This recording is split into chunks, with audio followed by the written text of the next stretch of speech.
স্বাগত সকলকে পুবালির পাগলামিতে। আগামী 8 ও 9 ফেব্রুয়ারি 2025 ইংরেজি সেবা ও সহায়তা পরিষদের উদ্যোগে রানীর বাজার স্থিত উত্তর মজলিশপুর গ্রাম পঞ্চায়েতে দুদিন ব্যাপী সেবাগ্রাম উৎসব আয়োজিত হবে।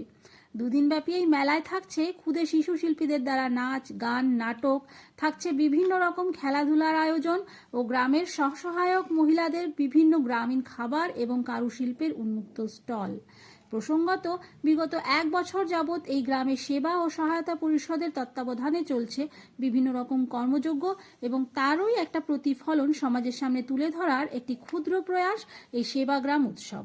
আপামর জনগণের সহযোগিতায় নন্দিত হয়ে উঠবে এই সেবাগ্রাম উৎসব, তারই অভিপ্রায় রাখছে সংস্থার সমস্ত সদস্য। আমি আশা রাখছি পুবালির পাগলামি সমস্ত দর্শকবৃন্দ এই অনুষ্ঠানে অংশগ্রহণ করবেন এবং এই অনুষ্ঠানে গিয়ে বা এই মেলায় গিয়ে তাদের এই কর্মযজ্ঞকে সাফল্যমণ্ডিত করে তুলবেন। সকলকে ধন্যবাদ। দেখা হচ্ছে পরের ভিডিওয়।